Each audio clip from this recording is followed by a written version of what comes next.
Next మిగతా వార్తల్లో నా శవంపై కాషాయ జెండా కప్పాలి, అదే నా చివరి కోరిక కేంద్ర మంత్రి బండి సంజయ్ అంటున్నారు. కేటీఆర్ ఫేక్ మీడియా ఫ్యాక్టరీ నా పైన విష ప్రచారం చేస్తున్నది. 10 ఏళ్ల గడీల పాలన బద్దలు కొట్టినందుకే నా మీద ఆక్రోశం. తన కొడుకును తానే పోలీసులకు అప్పగించినట్టు వెల్లడి. ప్రభుత్వం ఏమో అరెస్ట్ చేసినామంటుంది, ఆయనేమో నేనే అప్పగించిన అంటున్నారు. సరే, ఆ వీడియోలు ఇవన్నీ చూసినప్పుడు ఆయనే లొంగిపోయినట్టు కనబడుతున్నది. రేవంత్ రెడ్డి కూడా అంతకుముందు రోజు జరిగిన ఒక ఇంటర్వ్యూలో బండి సంజయ్కి నేను చెప్తున్నా కొడుకును అప్పగించామని ఆయన చెప్పిండు. తెల్లారి ఇదంతా జరిగింది, తెల్లారా తర్వాతను. సో సరే, ఆయన అప్పగించేది ఉంటే ముందు రోజే అప్పగించాలా. ఏ రోజు? ఫస్ట్ డేనే అప్పగించుంటే మీకు ఇవాళ మీ పార్టీ ఆఫీస్కి లేకపోతే బయట మీకు నీరాజనాలు ఉంటుండే. అబ్బా, కన్న కొడుకును కూడా పోలీసులకు అప్పగించండి తప్పు చేసినందుకు అని, విచారణకు సహకరిస్తా అని. కానీ మీరు చేయాల్సినదంతా చేసేసారు. ఇక ఏమీ చేయడానికి అవకాశం లేకపోవడంతో ఇప్పుడు నేను అప్పగించేసిన, నేను అంత ఇది అది అని మాట్లాడుతున్నారు. అయిపోయింది, అప్పటికే జరగాల్సిన డ్యామేజ్ జరిగిపోయింది. సరే, మొత్తానికి ఆయన పోలీసుల హ్యాండ్ ఓవర్లో ఉన్నాడు. కోర్టు పరిధిలో అంశం ఉన్నది, విచారణ జరుగుతున్నది, పోలీసులు కస్టడీకి అడుగుతున్నారు. రెగ్యులర్ బెయిల్ పిటిషన్ కూడా వేసినట్టున్నారు. ఈ రోజు రేపు రాబోతున్నది అనుకుంటా, సో ఇవాళే అనుకుంటా. సో ఆ బెయిల్ పిటిషన్ వస్తే మళ్ళీ ఆర్గ్యుమెంట్స్ జరుగుతాయి. బెయిల్ వస్తుందా రాదా అన్నది మనం తర్వాత చూడాలి. అయితే ఇప్పుడు నిన్న పార్టీ ఆఫీస్కి వచ్చిన సందర్భంలో ఏం జరిగింది, ఆయన ఏం మాట్లాడారు? ప్రధానంగా ఆయన మీద వచ్చిన ఒక 2-3 ఎలిగేషన్స్ ఏంటంటే, కేంద్ర మంత్రి పదవికి రిజైన్ చేయమని బీజేపీ హైకమాండ్ అడుగుతున్నది. నేను రిజైన్ చేయను, మీరే బర్తరఫ్ చేయండి, మీరే సస్పెండ్ చేయండి. ఒకవేళ కనుక మీరు సస్పెండ్ చేస్తే నేను కొత్త పార్టీ పెడతా అని హైకమాండ్ని బండి సంజయ్ హెచ్చరించినట్టుగా కొన్ని వార్తలు వచ్చినాయి మీడియా సర్కిల్స్లో. మీడియానే కాదు, పొలిటికల్ లీడర్లు, ముఖ్యంగా ఆ పార్టీ లీడర్ల మధ్య కూడా ఒక డిస్కషన్ జరిగింది. మరి ఇది వాస్తవమా కాదా అంటే నిన్న ఆయన ఆఫీస్కి వచ్చి క్లారిటీ ఇచ్చే ప్రయత్నం చేస్తున్నారు. నేను ఎక్కడా పార్టీ పెడతా అన్నది అది కేటీఆర్ మీడియా సృష్టించిన ఫేక్ ప్రచారము. నేను చనిపోయిన తర్వాత కూడా నా శవం పైన కాషాయ జెండానే కప్పాలి అని ఆయన. కాషాయ జెండా అంటే మరి ఇప్పుడు హిందుత్వ ఐడియాలజీ ఉన్న పార్టీలన్నీ కాషాయ జెండానే అంటాయి. మరి కాషాయ జెండా అంటే బీజేపీ కండువనే కదా, బీజేపీదే కదా. సో ఆయన అంటున్నా నేను బీజేపీలోనే ఉంటానని చెప్పే ప్రయత్నం చేస్తున్నాడు. నేను ఎక్కడ ఏం కావట్లేదు. కానీ ఇవాళ కేంద్ర మంత్రివర్గ సమావేశం ఉంది. మరి ఆ సమావేశానికి ఇవాళ ఉదయం బయలుదేరి వెళ్ళినట్టున్నారు. మరి ఈ సమావేశం తర్వాత క్యాబినెట్ ప్రక్షాళన జరగబోతున్నది. 30 మందిని షఫిల్ చేసే అవకాశం ఉంది, కొంతమందిని తీసేసి కొత్త వాళ్ళని తీసుకునే ఛాన్స్ ఉంది. మోదీ గవర్నమెంట్ అధికారంలోకి వచ్చి 2024 తర్వాత 2 ఏళ్ళు అవుతున్నది. సో ఈ సందర్భంలో కొత్త వారికి అవకాశం ఇచ్చి పాత వాళ్ళని తొలగించి పార్టీకి ఉపయోగించుకునే అవకాశం ఉంది లీడర్లని అన్న వార్తలు వస్తున్నాయి. మరి అందులో బండి సంజయ్ పేరు కూడా ఉంది అని మీడియా సర్కిల్స్లో వార్తలు వస్తున్నాయి. సో ఆయన్ని కూడా సైడ్ చేసే అవకాశం ఉంది, వేరే వాళ్ళకి ఇచ్చే అవకాశం ఉంది అని. ఎందుకంటే ఆయన కేంద్ర హోంశాఖ సహాయ మంత్రిగా ఉన్నారు. తెలంగాణలో ఆయన కొడుకు కేసు వ్యవహారం నడుస్తున్నది కాబట్టి కేసుని ఇన్ఫ్లుయెన్స్ చేసే అవకాశం ఉంది అని ఆరోపణలు ఇటు ప్రతిపక్షాల నుంచి రావడం. సరే, కాంగ్రెస్ కొంత సపోర్ట్ చేస్తున్నట్టున్నది. మల్లు రవి ఏకంగా ప్రెస్ మీట్ పెట్టి ఎట్లా తీసేస్తారు ఆయన్ని అని ఒక స్టేట్మెంట్ ఇవ్వడం జరిగింది. కానీ బీఆర్ఎస్ వాళ్ళు ఎక్కువ దీని మీద ఫోకస్ చేస్తున్నారు. ఇక్కడ కాంగ్రెస్ ఫోకస్ చేయకపోయినా నేషనల్లో ఉన్న కాంగ్రెస్ ఫైట్ చేస్తున్నది. వాళ్ళు పెద్ద ఎత్తున సోషల్ మీడియాలో ప్రచారం చేస్తున్నారు. మరి ఇక్కడ కాంగ్రెస్కి ఏమైందో తెలియదు. కానీ సో ఈ పరిస్థితుల్లో మరి ఆయన్ని తొలగించరా ఏం జరుగుతుంది అన్నది ఇక వాళ్ళ నిర్ణయాల మీద ఆధారపడి ఉంటుంది. బీజేపీ హైకమాండ్ తీసుకున్న నిర్ణయాలు బయటికి ఎట్లా తెలుస్తాయి? సరే, ఏదైతే అదైంది, ఆయనకి మద్దతుగా నిలబడదాం అని అనుకుంటే ఉంటుంది. లేదు పార్టీకి చెడ్డ పేరు వచ్చే అవకాశం ఉంది. ప్రతి సందర్భంలో ఏదో ఒక పార్టీనో ఇంకెవరో దాన్ని పోక్ చేసే అవకాశం ఉంది. ఇంకా ప్రతిసారి ఇదొక చర్చకు దారి తీసే అవకాశం ఉంది. కొద్ది రోజులు సైడ్ పెట్టేస్తే అయిపోతుంది అని అనుకుంటే తీసేసే అవకాశం ఉంటుంది. అయితే ఆయన ఆ పార్టీ పెడతారు అనేటువంటి లైన్ని మాత్రం ఆయన కొట్టిపారేస్తున్నారు. సో అన్ని పేపర్లో ఈ వార్త హైలైట్ అవుతున్నది. ఇగో, నా శవం పైన కాషాయ జెండానే కప్పాలి, ఆంధ్రజ్యోతిలో ఈ వార్తున్నది. బీజేపీ కార్యకర్త ఎవరైనా ఇదే కోరుకుంటారు. బీఆర్ఎస్ గడీల పాలన బద్దలు కొట్టింది మేమే, ఆ కోపంతోనే పెద్ద ఎత్తున దుష్ప్రచారం చేస్తున్నారు. ఫేక్ గాళ్ల ఆరోపణలపై స్పందించనక్కర్లే, కొడుకుపై ఆరోపణలు వస్తే పోలీసులకు అప్పగించా. మీడియాతో బండి సంజయ్, నేను చనిపోయాక నా శవం పైన కాషాయ జెండా కప్పాలన్నదే నా చివరి కోరిక. బీజేపీలో కమిట్మెంట్తో పనిచేసే కార్యకర్త ఎవరైనా ఇదే కోరుకుంటారని కేంద్ర మంత్రి బండి సంజయ్ అన్నారు. తాను కొత్త పార్టీ పెడుతున్నానని, కేంద్ర కేబినెట్ నుంచి తనను బర్తరఫ్ చేయబోతున్నారనే ప్రచారాలను ఆయన ఖండించారు. ఫేక్ గాళ్ల ప్రచారాలపై స్పందించాల్సిన అవసరం లేదు. బీజేపీ రాష్ట్ర కార్యాలయానికి వచ్చిన బండి సంజయ్కి కార్యకర్తలు ఘన స్వాగతం పలికారు. సంజయ్ ఆప్ సంఘర్ష్ కరో, హమ్ తుమ్హారే సాథ్ హై అంటూ నినాదాలు చేశారు. అనంతరం సంజయ్తో సెల్ఫీలు దిగారు. మరి ఇప్పుడు దాని తర్వాత ఏం జరిగింది? ఏమన్నా మీటింగ్ జరిగిందా? ఇప్పుడు ఇంకొక వైపున సోషల్ మీడియాలో ఏం జరుగుతుందంటే అసలు ఆయన లోపల ఆయన ఆఫీస్కి వస్తే మిగతా నాయకులు కానీ ఎవరు రాలేదు, ఒకరిద్దరు మాత్రమే వచ్చారని ఇంకొక డిస్కషన్ బయట నుంచి జరుగుతున్నాయి. పలువురు ముఖ్య నేతలతో కలిసి సంజయ్ మీడియాతో మాట్లాడారు. తాను కొత్త పార్టీ పెడుతున్నాను అన్న ప్రచారంపై స్పందిస్తూ ఫాల్తుగాలు చేసే ప్రచారాలకు స్పందించాల్సిన అవసరం లేదని వ్యాఖ్యానించారు.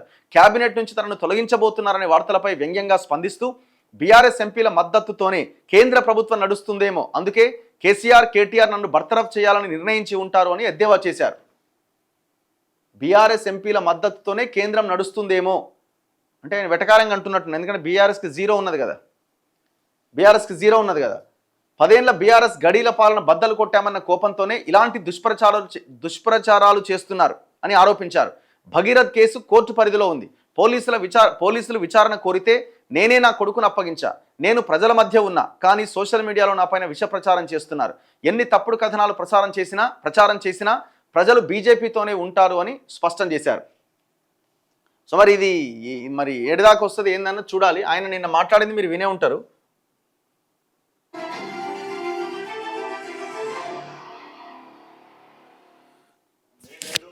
మీకు తెలుసు, భారతీయ జనతా పార్టీ కార్యకర్తలకు తెలుసు, తెలంగాణ రాష్ట్ర ప్రజలకు తెలుసు, తెలుగు రాష్ట్రాల ప్రజలకు తెలుసు.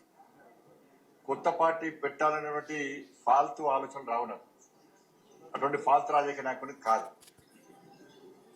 అనేక శిక్షణా శిబిరాల్లో, భారతీయ జనతా పార్టీ అంతర్గత శిక్షణా శిబిరాల్లో అనేక మంది కార్యకర్తలను తయారు చేసినటువంటి నాయకులం మేము, కార్యకర్తలు మేము.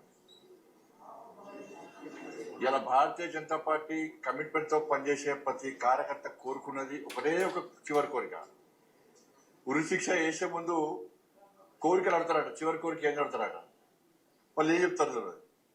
కానీ కమిట్మెంట్ తో పనిచేసే భారతీయ జనతా పార్టీ కార్యకర్తను పిలిచి మీరు అడిగితే, కమిట్మెంట్ తో పనిచేసే భారతీయ జనతా పార్టీ కార్యకర్తను మీరు పిలిచి అడిగితే చెప్పి తక్కువ అయిపోయి ఒకటే, నేను చచ్చిపోయినాక నా మీద భారతీయ జనతా పార్టీ కండగొప్పాలని జెండా కప్పాలని అంటారు. దీనికి కమిట్మెంట్ అంటారు. అటువంటి కమిట్మెంట్ కానీ కార్యకర్తలు మీరు ఎలా ఇప్పుడు నన్ను అడిగించుకోవాలి, ఎవరు రాస్తా ఉంటారు, ఏదో చేస్తూ ఉంటారు. కాబట్టి దాన్ని పట్టించుకోవాల్సిన అవసరం లేదు, పట్టించుకోవడం కూడా. కరెక్టే. కేసీఆర్ చేత 17 మంది ఎంపీలు ఉన్నారు. కేసీఆర్ దయాదక్షిణ మోడీ ప్రభుత్వం నడుస్తుంది పాపం. కాబట్టి కేసీఆర్ సమాజం దానిలో కూర్చొని ఫామ్ హౌస్ లో కూర్చొని బండి సంజయ్ బర్తరఫ్ చేస్తారు అంటే నీకు ఒకే ఎంపీ లేడు, బర్తరఫ్ చేయాలంటావు. ఎందుకంటే నీ గడిల పాలన బద్దలు కొట్టింది మేమే, నీ అవినీతి సామ్రాజ్యాన్ని కూకటి వేళ్లతో పెకిలించింది మేమే, నీ కుటుంబ పాలన వ్యతిరేకంగా కొట్టాడింది మేమే. ఉంటుంది, నీకు సహజంగా ఉంటుంది. నీ 17 మంది ఎంపీలు ఉన్నారు కదా, అధికారం ఇచ్చిపోతున్నాడు.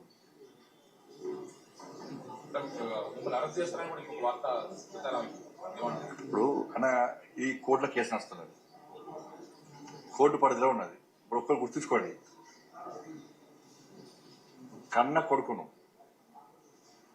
కన్న కొడుకును ఓ తండ్రి పోలీసులకు స్వయంగా అప్పగించినటువంటి సందర్భం ఏదైనా ఉందా? వాళ్ళ కన్న కొడుకును నేను తీసుకుపోయి విచారణకు సహకరించాలని చెప్పి నాకు సమాచారం వచ్చిన వెంటనే నా కొడుకును అప్పచెప్పిన. అరెస్ట్ చేయాలంటారు. ఇలా కేసీఆర్ కొడుకు ఫేక్ మీడియా ఫ్యాక్టరీ నడుపుతున్నాడు. ఏం జరుగుతుంది, ఏం జరగాలి, ఏం జరిపించాలన్నది ఆ కుట్రలన్నీ ఆయన చెప్తున్నాడు. కాబట్టి ఆయన సో ఇది నిన్న ఆయన ఒక 3 నిమిషాల సేపు మీడియాతో పార్టీ ఆఫీసులో మాట్లాడినట్టున్నారు. సో నేనే అప్పగించిన అంటున్నారు, కానీ డిలే అయిపోయింది. అప్పటికే జరగాల్సిన డ్యామేజ్ అంతా జరిగిపోయింది.